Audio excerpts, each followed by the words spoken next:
அம்பலமாகும் ராஜபக்ஷகளின் ரகசியங்கள். மிதனிய கொலை தொடர்பில் சபையில் எழுந்த கேள்வி. கனேமுள்ள சஞ்சீவ படுகொலை விவகாரம் தொடரும் அதிரடி கைது நடவடிக்கைகள். தமிழர்கள் அனுர அரசிடம் எதிர்பார்க்க முடியாது அடித்து கூறும் ஸ்ரீதரன்.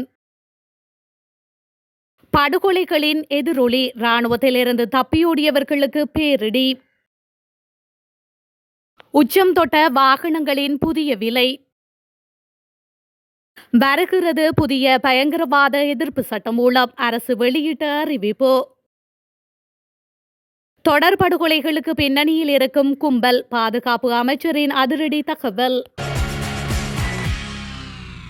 அருண் விதானகமகே தொடர்பான விசாரணை நீடித்தால் ராஜபக்ஷக்களின் ரகசியங்கள் அம்பலமாகும் என்ற காரணத்தினால் அவர் கொலை செய்யப்பட்டதாக பல கருத்துக்கள் எழுவதாக எதிர்க்கட்சியின் நாடாளுமன்ற உறுப்பினர் திலீப் வெதராஜி சுட்டிக்காட்டியுள்ளார்.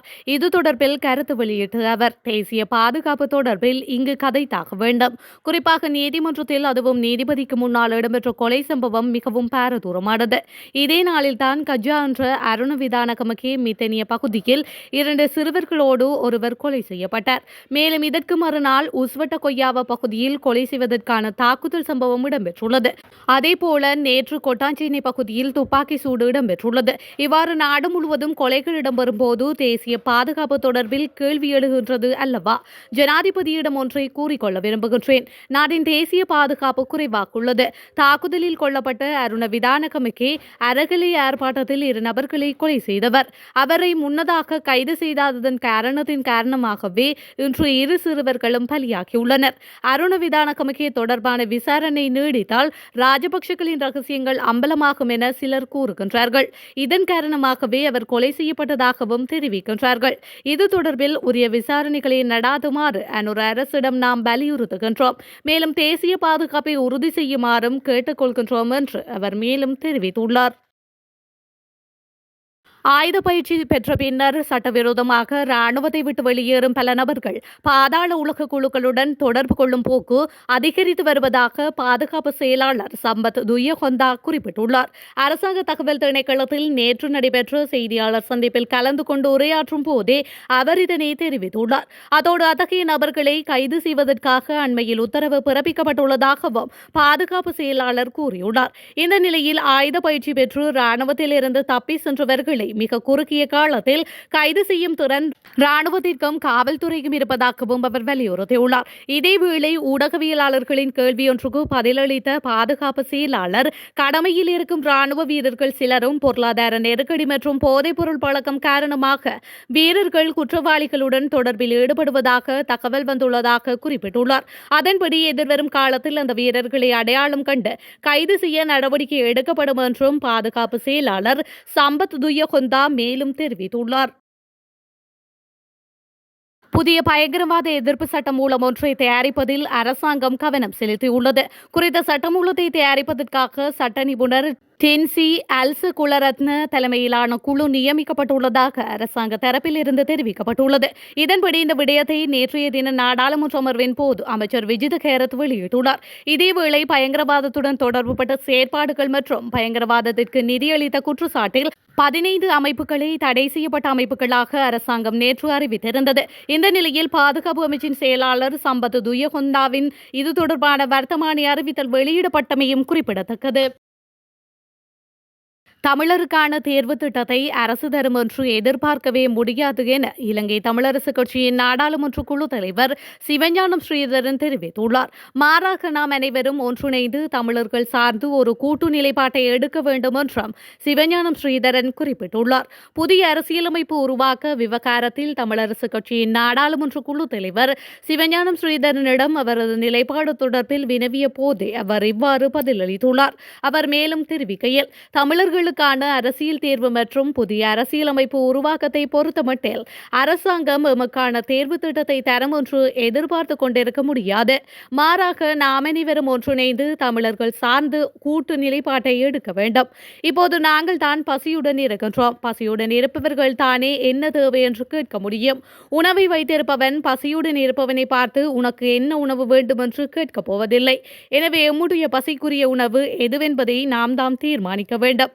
சுமார் 80 வருடங்களாக தமிழர்களாகிய நாம் உரிமை பசியுடன் வாழ்கின்றோம். அந்த உரிமை பசிக்காக நாம் செய்த தியாகங்களான பெரியவை. அதற்காக ஆயிரக்கணக்கான உயிர்களை இழந்திருக்கின்றோம். எனவே எம்முடைய உரிமை போராட்டமும் தமிழ் அரசியலும் உரிமைக்காக போராடி மாண்ட உயிர்களின் மீதும் சாம்பல் மேட்டின் மீதும் தான் கட்டமைக்கப்பட்டிருக்கின்றது. ஆகவே இற்றை வரை உரிமைகளுக்காக போராடி வரும் தமிழினத்தின் தேவை மற்றும் கோரிக்கை என்ன என்பதை நாங்கள் தான் வெளிப்படையாக கூற வேண்டும்.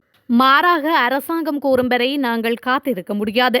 இந்த விடயத்தில் தமிழரசு கட்சியாகிய நாம் மாத்திரமன்றி தமிழ் தேசியத்தை நேசிக்கும் சகல கட்சிகளும் இணைந்து ஒரு பொது நிலைப்பாட்டுக்கு வர வேண்டும் என்று சிவஞானம் ஸ்ரீதரன் மேலும் தெரிவித்துள்ளார். கனேமுள்ள சஞ்சீவ கொலையுடன் தொடர்புடைய மேலும் 3 சந்தேக நபர்களை போலீசார் கைது செய்துள்ளனர். அதன்படி இந்த கைது தொடர்பாக இதுவரை 8 பேர் போலீசாரினால் கைது செய்யப்பட்டுள்ளனர். கைது செய்யப்பட்ட 3 பேரும் கம்பகா மற்றும் உடுக்கம்புல பகுதியை சேர்ந்தவர்கள் என்றும் போலீசார் தெரிவிக்கின்றனர். இந்த கொலைக்கு பயன்படுத்தப்பட்ட துப்பாக்கியை வைத்திருந்ததற்காகவும் குற்றத்திற்கு முந்தைய நாள் துப்பாக்கிச் சூடு நடாத்தியவருக்கு வழங்கியதற்காகவும் கம்பகா மல்வத்த வீதி அஸ்கரிய பகுதியை சேர்ந்த 22 வயதுடைய அமீதுல்லா ஷான் என்ற இளைஞர் கைது செய்யப்பட்டுள்ளார். மேலும் குற்றத்திற்கு பின் துப்பாக்கி சூடு நடத்தியவரை மற்றைய சந்தேக நபரையும் முச்சக்கர வண்டியில் ஏற்றி சென்ற குற்றத்திற்கு உதவியதற்காக தமிழ் அஞ்சன நயனஜித் என்ற 25 வயது இளைஞரும் உடுகம்போல அஸ்கிரிய போல பகுதியை சேர்ந்த 19 வயது சாமோத் கிம்கான் என்ற இளைஞனும் போலீசாரால் கைது செய்யப்பட்டுள்ளமை குறிப்பிடத்தக்கது. இலங்கையில் விதிக்கப்பட்டிருந்த வாகன இறக்குமதி கட்டுப்பாடுகள் தளர்த்தப்பட்ட பின்னர் முச்சக்கர வண்டி இறக்குமதி மீண்டும் ஆரம்பிக்கப்பட்டுள்ளது. புதிய வரி திருத்தத்துடன் புதிதாக இறக்குமதி செய்யப்படும் முச்சக்கர வண்டிகள் மற்றும் மோட்டார் சைக்கிள்களின் விலைகளில் பாரிய அதிகரிப்பை காண முடியும் என இலங்கை மோட்டார் வாகன வர்த்தகர்கள் சங்கத்தின் தலைவர் ஆண்ட்ரூ பெரேரா தெரிவித்திருந்தார். அதற்குமைய புதிய முச்சக்கர வண்டியின் விலையை சுமார் 6,50,000 ரூபாவினால் அதிகரிக்கும் என அவர் சுட்டிக்காட்டியுள்ளார். புதிதாக இறக்குமதி செய்யப்படும் மோட்டார் சைக்கிள் விலை 7 லட்சம் ரூபாவாக அதிகரிக்கும் என அவர் குறிப்பிட்டுள்ளார். இந்த நிலையில் இலங்கையில் பிரதான முச்சக்கர வண்டி விற்பனை நிறுவனம் ஒன்று முச்சக்கர வண்டிகளுக்கான முன்கூட்டிய ஓர்டர்களை ஏற்றுக்கொள்ளும் வகையில் புதிய விளம்பரங்களை வெளியிட்டுள்ளது. அந்த நிறுவனம் அறிந்த வண்ணம் புதிய பஜாஜ் முச்சக்கர வண்டியின் விலை பொருட்கள் மற்றும் சேவைகள் தவிர்த்து ரூபாய் 16,90,678 என நிர்ணயிக்கப்பட்டுள்ளது. அதே நேரத்தில் பெறுமதி வரி சேர்க்கப்பட்டு ஒரு புதிய முச்சக்கர வண்டியின் விலை 19,95,225 என தெரிவிக்கப்படுகின்றது. அண்மைய காலங்களாக நடைபெற்று வரும் பாதாள உலக நடவடிக்கைகள் ஒரு ஒருங்கமைக்கப்பட்ட குழுவின் செயல் என்பது இப்போது அடையாளம் காணப்பட்டுள்ளதாக பொதுமக்கள் பாதுகாப்பு அமைச்சர் ஆனந்த் விஜயபால தெரிவித்துள்ளார். நாடாளுமன்றத்தில் நேற்றைய தினம் பொதுமக்களின் பாதுகாப்பு குறித்து எதிர்க்கட்சித் தலைவர் சஜித் பிரேமதாஸ் எழுப்பிய கேள்விக்கு பதிலளிக்கும் போதே அவர் மேற்கண்டவாறு குறிப்பிட்டுள்ளார். இது தொடர்பில் மேலும் கருத்து தெரிவித்த அமைச்சர் நடந்த ஒவ்வொரு துப்பாக்கி சூடு சம்பவம் குறித்தும் விசாரணைகள் நடைபெற்று வருவதாக தெரிவித்துள்ளார். மேலும் நாட்டு மக்களின் பொது பாதுகாப்புக்கு நாங்கள் பொறுப்பு என்றும் தேசிய பாதுகாப்பில் எந்த சீர்குலைவையும் நாங்கள் அனுமதிக்க மாட்டோம் எனவும் குறிப்பிட்டுள்ளார். ஒரு ராத்தல் பான் ரூபாய் 120க்கு விற்கப்பட்டால் அதன் அதிகாரப்பூர்வ நிறை 400 கிராம் இருக்க வேண்டும் என்று அகில இலங்கை பேக்கரி உரிமையாளர்கள் சங்கத்தின் தலைவர் MG ஜெயவர்தன தெரிவித்துள்ளார். அரசாங்கம் ஒரு ராத்தல் பானின் நிறையை 450 கிராம் என நிர்ணயித்திருந்தாலும் பல பேக்கரி விற்பனையாளர்கள் நிறை குறைவாக உள்ள பானை உற்பத்தி செய்கின்றார்கள் என்பதை ஒப்புக்கொள்வதாக அவர் தெரிவித்துள்ளார்.